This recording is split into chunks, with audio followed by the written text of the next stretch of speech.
So thank you, Kristie, for being willing to be so spontaneous today and talking about this trailer that we've both seen, where it's coming out in the UK, and it's a woman who's a dog trainer and is going to experiment with kids to see if the dog training, especially the clicker training, it looks like, is going to work with kids with challenging behaviors. And so I appreciate it because we talk a lot about challenging behaviors and how important connection is and all of that. So it was really surprising to watch that trailer. Well, yeah, we'll show people what we're talking about. But when I saw it a few days ago, there was a petition against it. And I'm kind of hesitant to sign things unless I feel like I know enough about the background, or I know enough about, let's say it's the candidate or whatever. But let's just show this for a second, and then I think people will understand why I signed the petition. And you'll notice right here, it says train your baby like a dog. So here, when we get talking about this, we're not saying they're implying it. This is straight up, you know, the purpose. One more time, you're going to go and sit on the steps. Top British dog trainer Joe Rosie is coming to the aid of desperate parents with a controversial approach to parenting. I'm putting my neck on the line, but I believe in the concept. I believe that this will work. It is almost like... Okay, sorry, pause for a moment. We know it doesn't work, and we know that it has long-term consequences. So we'll come back to that. So it's like she can believe whatever she wants to believe, but we have research against all of this stuff. Then we're going to see food reinforcers here for a minute. Mm-hmm. Right there. Boom. Now, watch, and then the clicker. Yep. Reference to the dog. And then the poor little kids are so overstressed. Look at that poor little kid. Yeah. Distressed kids.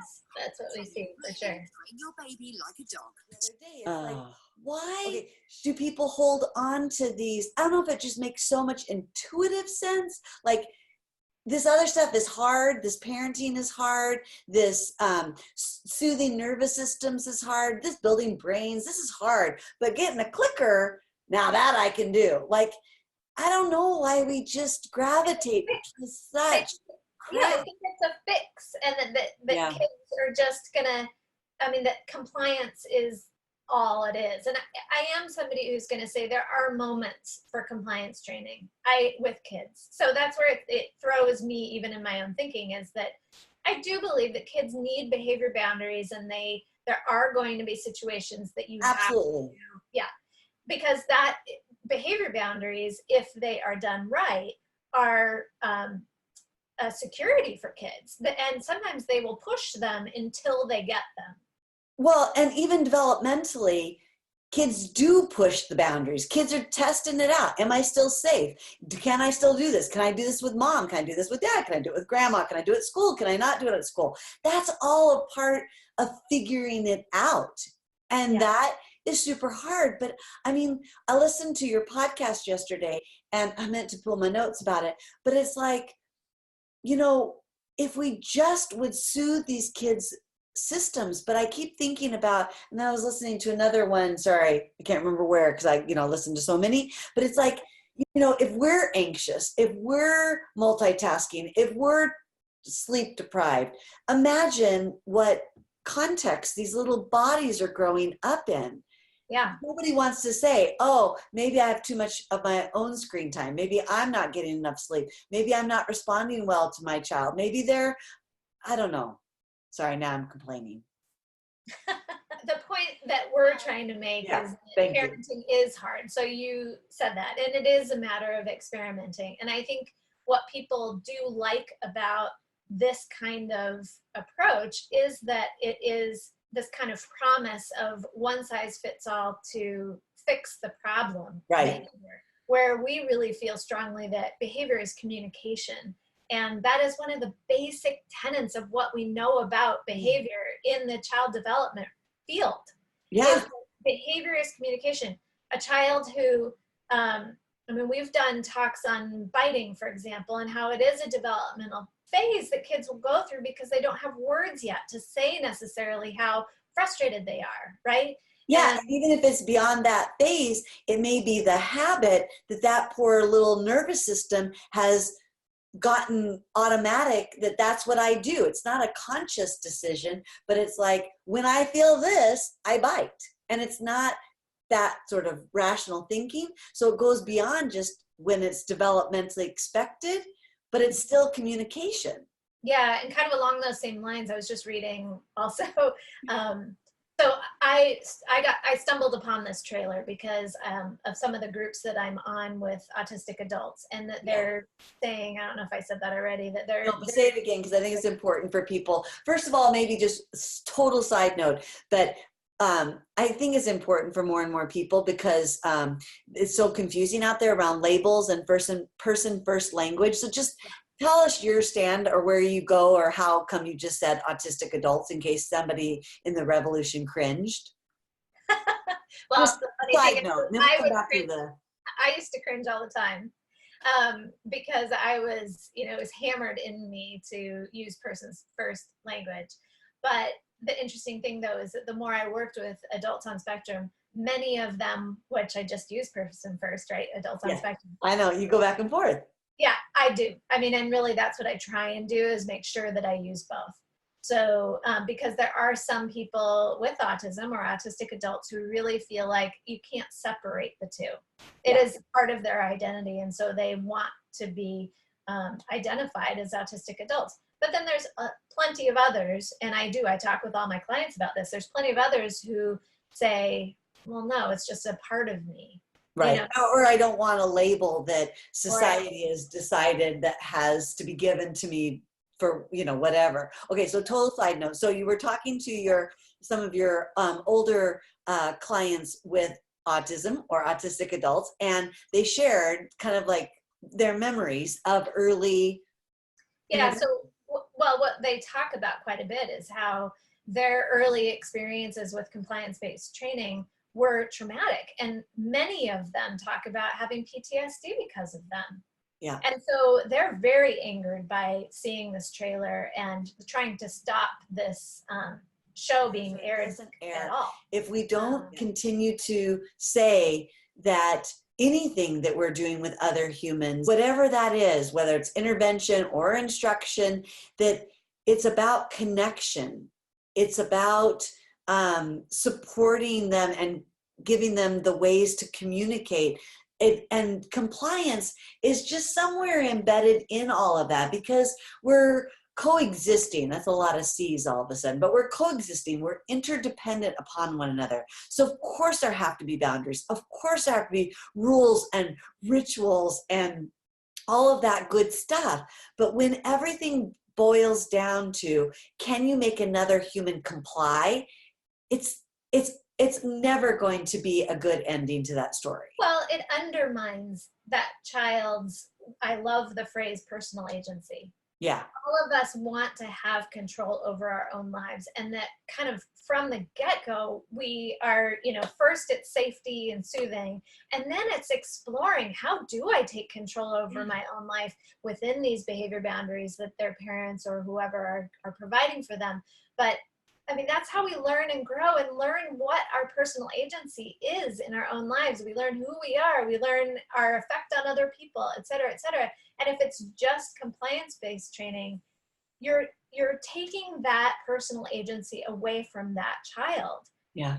And so, I mean, just the first easiest one that I think of that is ignored in compliance training is giving choices within a non-choice. I talk about that all the time. Yep. And that's just giving two choices where it's, I like it as an example of ensuring behavior boundaries, but still allowing a child to have choice. Because you're not saying do you want to go to the car or not? You're saying, do you want to carry your backpack or do you want to carry your jacket or whatever, right? You're not saying whether or not you go, or do you want, you know what I mean? Yes, but I think what's hard for people is that they go, okay, I'm going to give the child a choice. I'm going to keep calm and I'm going to say, do you want to carry your backpack or do you want to carry your jacket? And the kid screams at you, I wish you were dead. Or, no, I don't want it, and you're like, okay, I gave a choice within a choice and it escalated.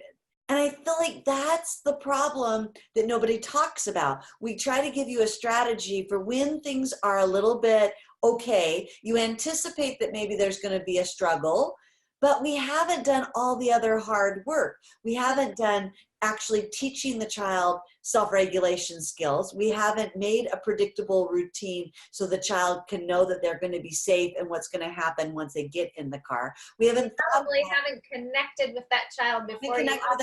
We've been running around all morning, with the TV on, checking our phone, yelling at the 14-year-old to get their homework done, trying to get the laundry, trying to get lunches, we got our own text messages of all the fires we got to put out at work.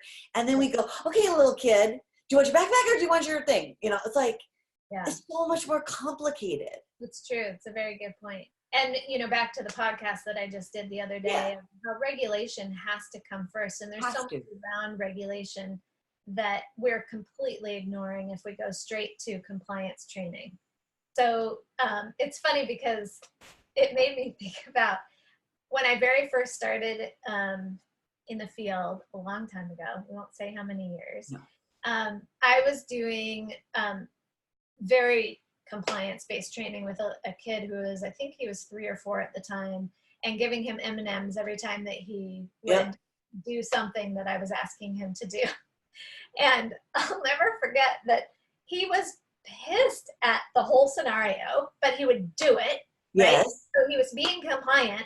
But then when I gave him an M&M once, he bit my finger and would not let go. And it was like his way of like, I got my M&M, but this is not the way to teach me. Right?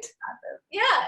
And I understand, because there's high stakes. You got to get the kid in the car, or it's the 100th time. But again, we always say, if you tell a kid something 100 times, they're not the slow learner.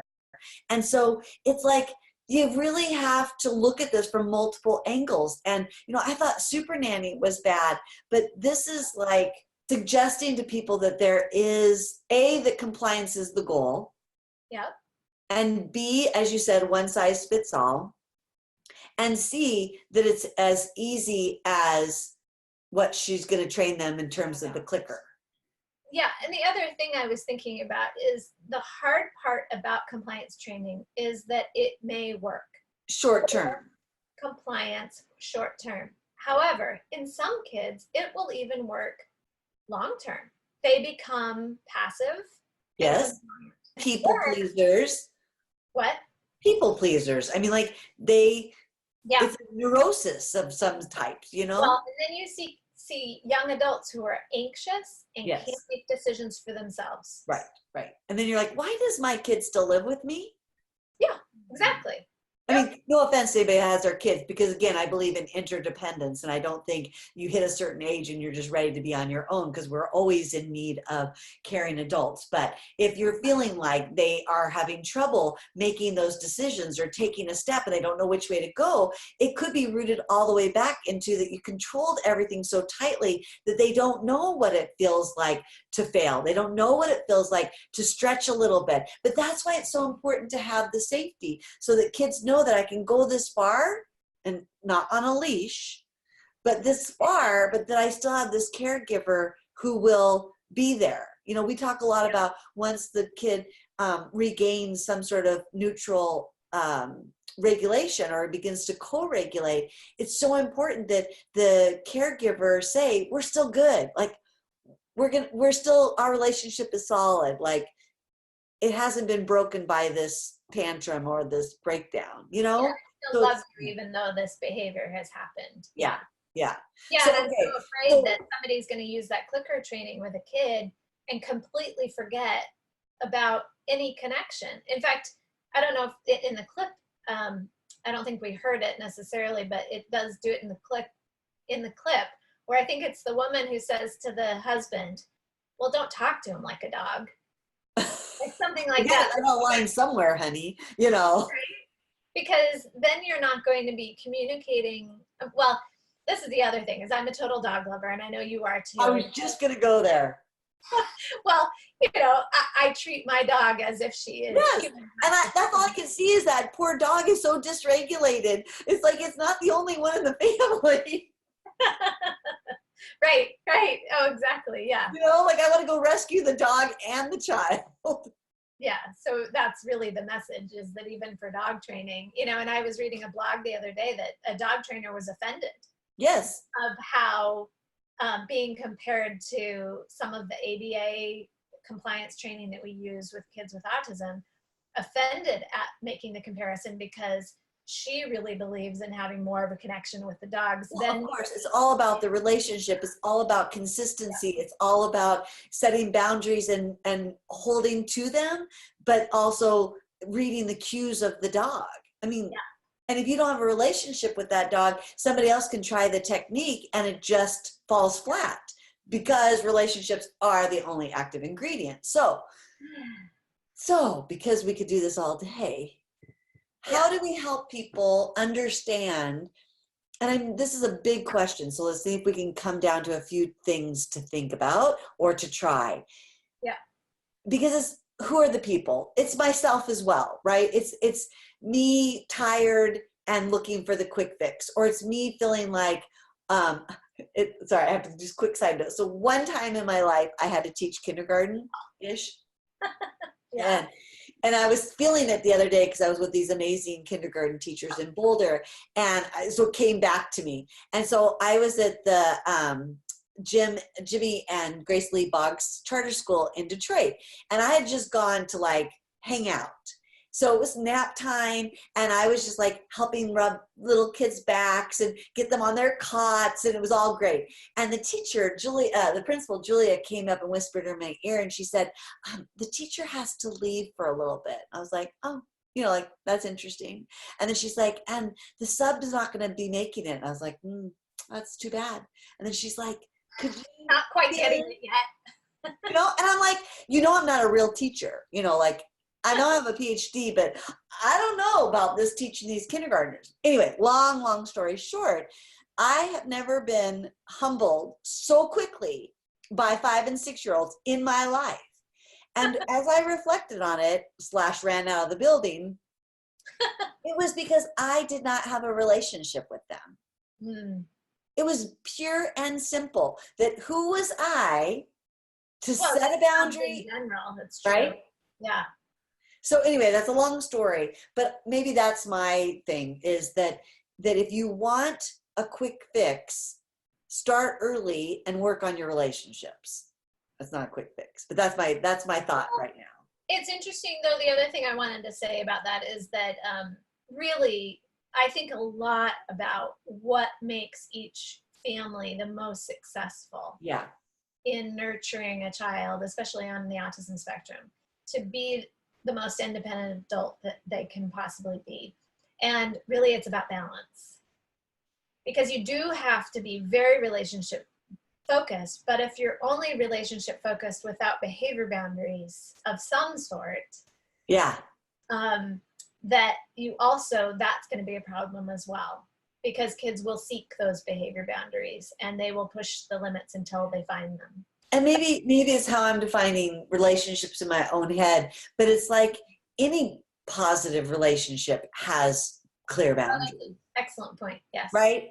So I would say if your relationship is permissive, to use Dan Siegel's word, it's not a good relationship. If it's patriarchal or dictator, not. If it's you can do whatever you want. I don't know. Like all of that doesn't. So your word balance is good too. But balance to me is the interdependence of the relationship. But there's clarity, there's consistency. I had a counselor friend of mine who used to talk about boundaries, having boundaries that breathe. And I love that. I heard about a directed budget the other day, which is totally not as beautiful as boundaries that breathe. But I was like, what's a directional budget? But it was like a budget that could go in directions where it needed to based upon changing circumstances. So right when you said boundaries that could breathe, I was like, okay, any left brain, which is, I know there's only one brain, but you know what I mean? Left brain people might also understand if my budget isn't so rigid, but it can move in a direction of where we need it. That to me would be a beautiful thing if people started saying, let's have these behavioral boundaries. Absolutely. Rituals, routines, building responsibility, self-responsibility, right? And family morals and values that are going to change per family. Yeah. Yeah, and especially when a child's in group care, you can't just live like you would with as if there aren't 25 other kids around you. Right. So at a very early age, you are having to cohabitate. You are having to be interdependent and interreliant at a point in time where you could care less or other humans on the planet. But that, to me, too, is what we're teaching children, that we're not trying to teach division and who's better. So like if I go, oh, I like how Barb's sitting quietly. Oh, Barb looks ready to learn. All I'm doing is creating division among children versus, hey, there's a mess here. Can we all help and clean it up? Versus, who made the mess? Oh, I think it was Barb. Barb, come over and clean up your mess, right? Like it's everything we do all day, every day to say we're in it together. If you set up the environment in a way that allows a child to be regulated, that the learning and growing can happen more naturally. Yeah. And I think that, and you know, you don't have to teach skill by skill. You're just setting up the environment for their own systems to be curious and to be learning on their own. Just making sure to declutter the visual environment. So what's on your walls, what's on the table while you're trying to interact with somebody, especially on the autism spectrum, but also to be thinking about what's happening auditorily for that child also. So turning off the TV and the radio are the kind of the basics. But the biggest one that I tell people is to stop talking. Yeah. Or to simplify what you're saying to just the essentials. Because I'm going back to, you know, trying to get the child in the car and you're like, it's not going to work, or choice within a choice didn't work because you didn't do a 360. You didn't say, oh, okay, I still have the TV on. I'm still half of me yelling at the other kid while I'm presenting your choices and I'm rushing you. Yeah. Right? Slow down and observe what's going on in the environment, then connect with your kid, then give them the choices within the non-choice. And that's not as easy as just click a button and, No. you know, or pop something in their mouth. Yeah, exactly. All right. So what are our takeaways? The message is that parenting or guiding kids with challenging behaviors isn't a one-size-fits-all fix. It is, you know, each child is unique. And you may need different things at different times, but really connection has to be first and foremost, understanding what their behavior is trying to tell us. And then teaching them alternatives, of course, is a part of it. But really all of that is relationship building, of having, you know, I'm going like this because I was just reading a book about it. When kids are little, you have behavior boundaries that are tighter than as they get older. So it's a V.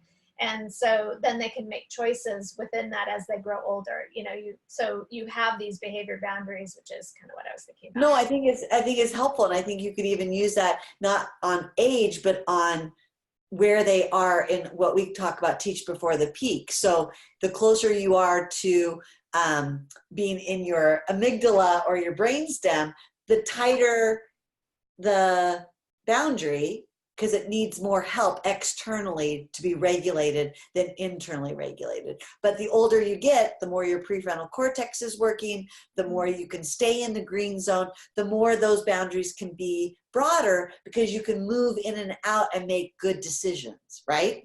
Yeah, absolutely. So compliance is not the goal. Connection is always the goal. And it's more complicated than a clicker. We're going to stay focused. We're going to stay the path. We're going to teach before the peak. We're going to help soothe the system during the storm. And we're going to keep the relationship being built as children progress. So that we can have happy, healthy adults who can make decisions for themselves instead of being compliant only.